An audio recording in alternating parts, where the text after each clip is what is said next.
南千岛群岛是俄日争议领土，日方将其称为北方领土或北方四岛。日本时事通讯社分析称，俄军方此举旨在警告日本和美国。当天，俄总统新闻秘书佩斯科夫在接受采访时则表示：“我们周围的许多地方非常不平静，充满了冲突局势和地区冲突。我们都非常清楚这些地区冲突的地理位置，这就是问题的所在。”不过，佩斯科夫同时也声称，俄太平洋舰队进行突击检查是保持俄罗斯武装部队必要战备水平的常规做法，与北约在亚太地区的活动无关。那整个北约东扩以及在亚太地区即将形成的这种亚太小北约，对俄罗斯其实是形成了东西两翼的这样的一个围堵。那在这样的一个战略安全空间极度受限的过程当中，佩斯科夫向日本和美国直接喊话，直接对其的军事行动进行了回应。那么在这个乌克兰危机的期间内，日本频繁地做出干涉俄罗斯内政，甚至在政治外交上反俄、军事上抗俄的这样的一个动态。那俄罗斯是对于亚太地区可能发生的这样的一个风险点进行回应，防范于未然。值得注意的是，李尚福访俄期间，7国集团外长在日本举行会议，并在会后的联合声明中多有涉及中俄的内容。对于G7外长联合声明中敦促俄罗斯重申反核战立场，俄联邦安全会议副主席兼军事工业委员会第一副主席梅德韦杰夫18号在社交媒体上发文，怒斥对方非常虚伪。他还批评称，美国国务卿布林肯在日本与会期间谈及广岛长期遭核爆一事，没有道歉，也只字不提是美国投下的核弹。那G7的这些政客，既要支持乌克兰，又要制裁俄罗斯，又不准俄罗斯使用这种杀伤性武器，还要保障西方的这样的一个粮食运输通道的保障。那G7所发表出来的这样的一个声明，既不能够关切到乌克兰危机当中当事方俄乌的当事方所关切的这样的一个核心利益，也不可能为乌克兰危机的政治解决寻找出这样的一个路径，反而是给这个乌克兰危机当中俄乌双方再一次挑动双方这种敌对的心态。另据中国外交部网站发布的消息，外交部亚洲司司长刘劲松19号约见日本驻华使馆首席公使小泉勉，就7国集团外长会涉华消极动向向主办国日本方面提出严正交涉，表达严重关切和强烈不满。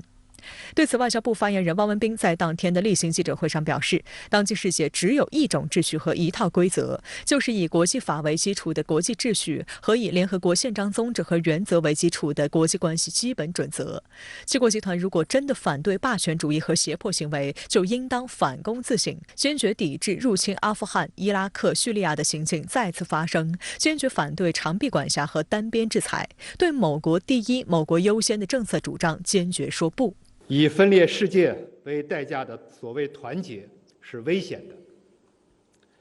当今世界不需要由一个国家发号施令的 G1，也不需要什么价值观同盟。世界需要的是不同意识形态、不同价值观、不同发展水平的国家相互尊重，在联合国宪章和国际法的基础上团结合作，共同推动构建人类命运共同体。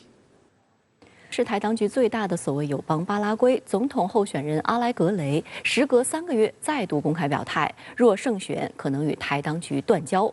外界注意到类似的一幕，此前已在巴拿马、洪都拉斯等多个国家连续上演。